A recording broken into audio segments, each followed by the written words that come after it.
3 ways to use intuition to find and live your purpose. That's what we're talking about today on Set to Love with life purpose coach Jenni Reher. Welcome. You can live a life in flow where your deepest heart's desires become reality. You are here to contribute through your essence, fall deeper in love with your life and the journey that you are on. Take what works, ditch the rest, and always stay set to love. Thank you for being a part of this community. We're all designed to live in flow. So let's go.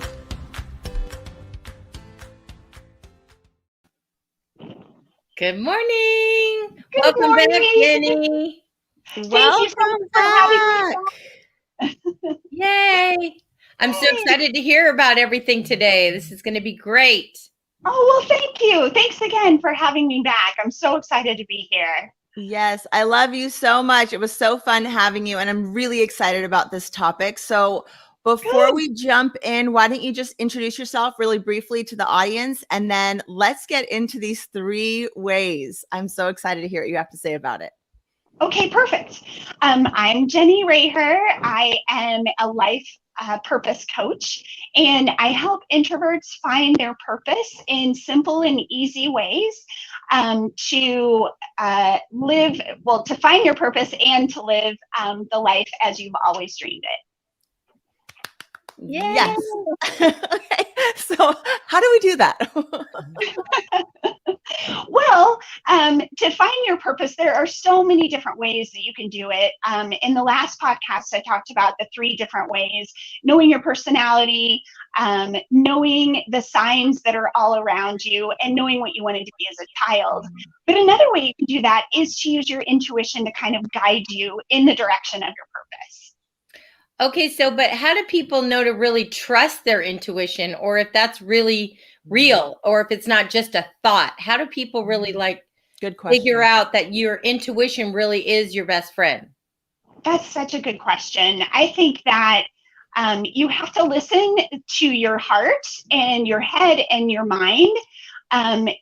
If you get a feeling that, yes, this is the right direction that I want to go, then follow that. But if you kind of feel like, I'm not really sure, I don't think that's what I want to do, then maybe that's not the direction you should be going. Or you could try a different direction to see where that leads you. So Jenni, something that I've noticed, and I'm curious what your thoughts are, is so I'll feel really excited about a lot of directions, but I'm only one human and there's only so much time in the day. And so I almost sometimes just wait for the synchronicity. I wait for the sign. So that way I know or I'll hear something over and over and it'll just keep showing up. How do you think synchronicity and intuition work together for someone like me who maybe does have so many things they're excited about?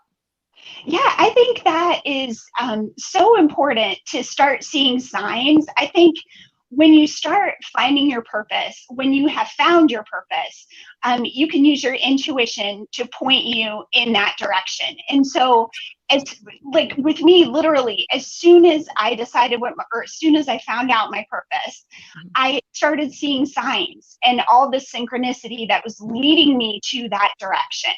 And I think you just need to get out of your own way and start listening to your intuition as it's pointing you in those different directions. And seriously, you'll start to see signs and everything will just kind of start to come together.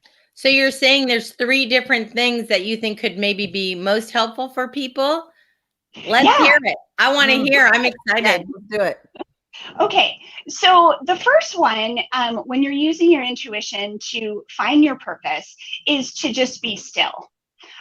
You want to make sure that you quiet your mind as much as possible so that you're not all jumbled and thinking of all these different things. So you want to do an activity that is really calming to you. So you could do yoga, you could do meditation, you could do a walk or a long run if that's what you want. And then ask the universe or whatever you believe in what your purpose is. And then once you get that answer, if you get that answer, a lot of times it takes some work. It takes many walks. I walk a lot. Oh my gosh, it took me 3 years to find my purpose. So it takes long time. But if you quiet your mind enough and you kind of hone your intuition to listen instead of listening to your negative thoughts, because a lot of times especially when I meditate, I'm like, I can't focus because I'm just kind of all over the place. But if you can find something, an activity that just really allows you to just kind of empty your mind out of those negative thoughts, then in some cases you can find your purpose. Like with me, I found mine when it was 4 a.m. and I was lying in bed and I asked the universe what my purpose was, and staring up at the ceiling at night, and I found it, which is to help people.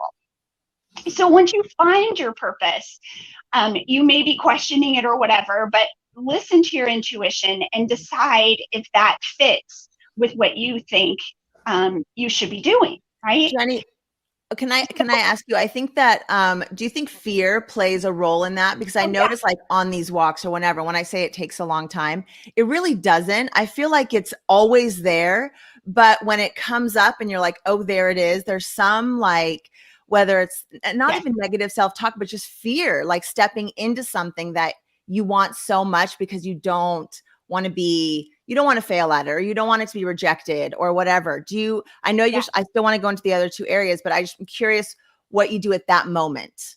Like, how do you handle that so you can push past the fear to really start doing that purposeful thing? I think that's the hardest thing, to be honest. I think finding your purpose is one of the easier things to do. But when you decide, okay, my purpose is to do X, Y, and Z, yes, you are going to have fear. And it's scary to step into a new kind of version of yourself. But I think it's just really important, like I said, to quiet your mind, to not think about those negative things. Don't think that it's too late for you. Don't think that you can't do it. Don't think that it's not possible for you. Just really try to convince yourself, like, this is it. And I'm going to live in my purpose and I'm going to move forward. Beautiful. You know, when you're saying this, though, just to add to this, guys, is what I find that when I know my purpose or whatever, if you're talking to yourself enough to hear negative voices, you could turn it around and talk to that voice and say, hey, give me a sign, show me something, knock me over. Because I think when you have those fearful thoughts and you just throw it out there for the universe to give you a sign and so I can follow my path, I think that we should not be afraid to ask for what it is that we need, those synchronicities, but you have to ask for them. Yes. And I think that is so true. I think part of getting over the fear is just start taking action and start looking for, like you said, looking for those signs that are all around you. And once you start taking action, which is the second part, you will start seeing signs all around you, and you will realize, yes, I followed my intuition, and now I am, moving towards living in my purpose. I love that. I think about, I call it like the cycle of success. It's like my sister, for example, she's on this art journey to be this world-renowned artist, and she will get there. But it's like stepping out one little step at a time, like creating the Instagram and then like being vulnerable to put your work out and then, seeing how it goes. But then like as the feedback comes in and it's positive or little things start lining up, it gives you that fuel to want to keep going. Have you found that true in your life too? So true. So here's a crazy example. So I found my purpose lying in bed at night, asking the universe what it was. It's to help people. So then I was using my intuition to decide, how am I going to help people? Am I going to be a psychic? Am I going to read tarot cards? Or what am I going to do? So my intuition said, you know what, you need to become a coach. And so I was like, well, I don't know how to do that. That's totally I've never done that before. And so I just started doing research. That was my first step, was just to do some research. Like we talked last time, Google is your best friend.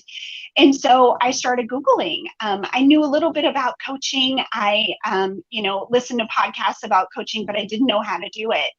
And I didn't know how to become a coach. So randomly, I found this course that allowed me to get my certification. And I was like, done, I'm going to get my certification. So I got certified. Then I was like, okay, but I need some more support. I don't know, how to do this on my own. This is totally scary. So I started looking for Facebook groups, and I found this Facebook group so randomly that it was for new coaches. And within the 2 weeks that I joined, the coach that was running the group decided to have a contest where you could win 6 weeks of free coaching. It was worth $1,500. And Wow. my intern said, you are going to join that contest, even though you just joined this group, and you're going to do everything you can, and you're going to win. And I was like, okay, all right, I'm listening to my intuition. Here we go. So I joined the contest. There were like 20-ish or so people that joined. We did all these different things that we had to do throughout the week in order to qualify.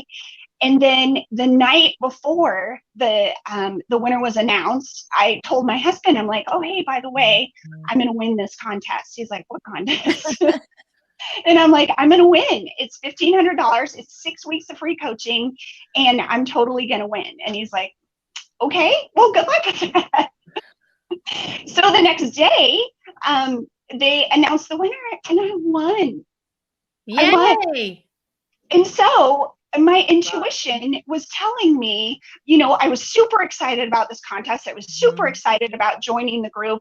I just kept following my intuition and kind of. Has it worked out for you? Like, has that now benefited you having those 6 weeks or being in it or wherever you're at with that? Oh, yeah. Like, so that's also helped to propel you further into your purpose. Oh yeah, for sure. I mean, if I hadn't done that, to pay $1,500 is difficult anyway, right? When you're first starting out. And so to get free coaching for 6 weeks from a professional, it was crazy. I learned everything. I learned everything that anybody could learn starting their business online. So I followed all those nuggets all along the way. I followed my intuition, what I was excited about, and it led me to all of those different things, to that path. Right? What I love about that story, though, is really that you set your mind you were going to win. You already knew it was going to happen.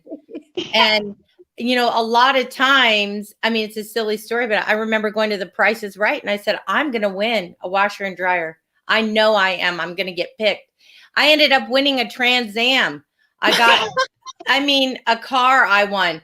But I'm just saying, when you set your mind to things that you're going to do something, so much of the time, it's either because you have that attitude. That's why they chose me, because I was enthusiastic, or who knows what. But you already, of course you won. That's, you know what I mean? It's that kind of attitude is really what makes you a winner and stand out. So that's why I think these ideas about following your purpose with intuition is all about attitude also. Absolutely. Yeah. I think so. Give us number 3. I love that. And I bet you have a ton of stories too with your vegan donut business that you took those little actions and all of it, rolled out into that beautiful journey that you had, that kind of prior chapter to this one that you're on. So I just love that take action step. Okay, that's number 3. So number 3 is to be flexible. So Shelly, like you were saying, you knew that you were going to win a washer and dryer, but you actually won a Trans Am, right? So you don't always know how it's going to go when you're following your intuition, but you just have to be flexible. You just don't know when it's going to happen or how it's going to happen. And if you're flexible with that, then that just makes it all the more powerful. So with my example, I wasn't able to start coaching right away because it was right around Christmas time. And, it was just, she was taking time off, I was taking time off. And so it just didn't work out. So I had to be flexible. So I started at the beginning of the year instead of right away. So things like that, you just have to be flexible when it comes to following your intuition and knowing that things might not always work out the way that you want them, but it's working out in the way that the universe has planned for you.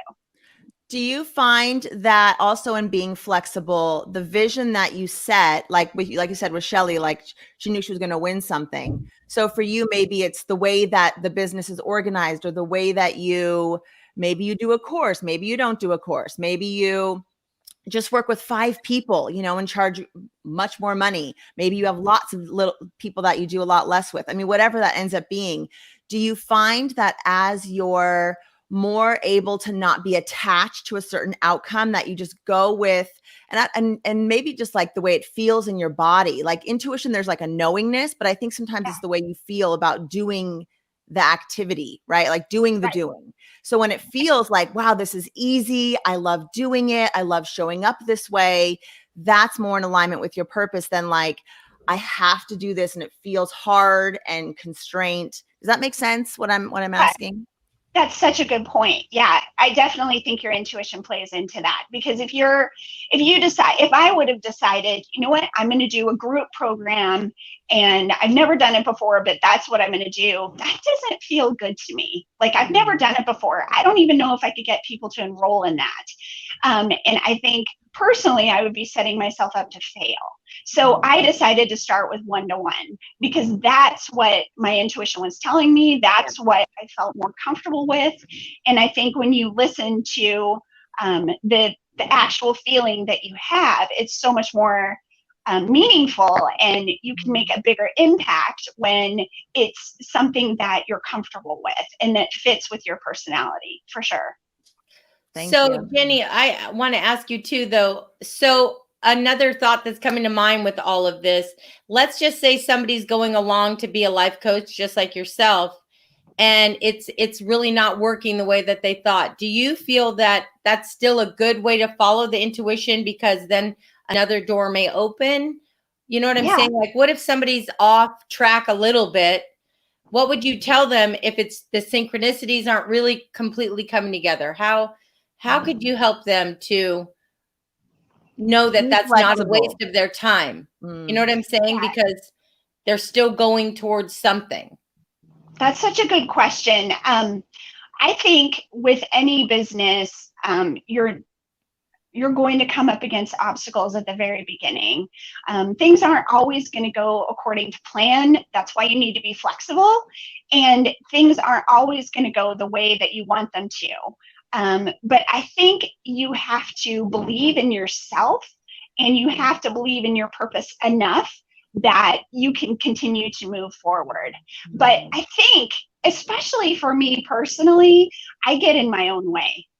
I sabotage it, not knowing that it's actually happening. But then when things aren't working out, I look back and I go, oh yeah, that's right. I totally self-sabotaged, right? And that's why I was having such a hard time, trying to do what I was doing, because I wasn't listening to my intuition. I was trying to control the situation. Does that make sense? Yes. So true. Sometimes we're our worst enemies. Yes. Yeah, for sure. I am most positively the worst, because I always get in my own way. I start comparing, or I start having self-doubt, or I start having imposter syndrome. And I think that those things will definitely stop you in your tracks. And that's where having support really helps. Like when I started doubting myself, when I had my coach, she was there to just kind of work me through it. There are, lots of things that you can do to get you in a better positive mindset that can help you towards your goal. What I like that you're telling people too is that you also need a coach.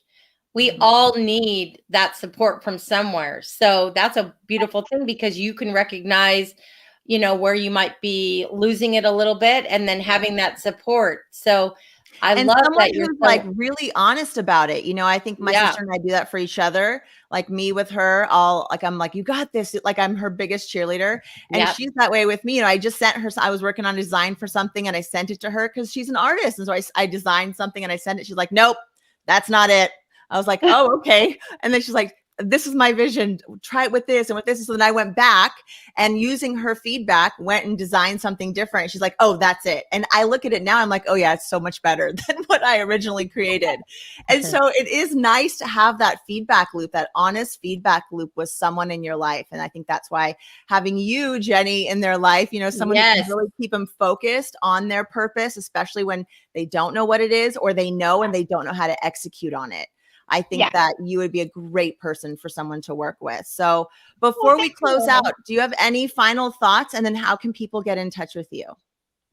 Yeah, I think the biggest thing about being in your purpose and using your intuition is just to realize that everyone has a purpose. You have a purpose and you will find it. And you can live in your purpose by just listening to your intuition and what is coming to you through the signs that you're seeing, as well as, playing into your strengths and weaknesses and and making it happen and just being flexible all along the way and believing in yourself. I love it. So the best way to get a hold of me is Instagram, and I'm at Find Your Purpose Project. Perfect. Thank you so much for today. This was really great. Always enjoy seeing you. I know. I'd love to have you back. We're going to be doing interviews on Monday. So go find a Monday in the future. Book yourself on our calendar. I want to dive back into more of this. That self-sabotaging thing. We could even talk about that a little bit. How to avoid that little pitfall. So let's make that a deal. Let's make it about self-sabotaging, Jenni. Do it. Let's do it. Bring us 3 tips on how to not self-sabotage your purpose. Perfect. Okay. That's great. I've got lots. Thank you so much, Jenni, for being here. Thanks everyone for watching out there. Best friend. I love you. So much. Hey, everyone, hit the bell. Hit the bell. Bye.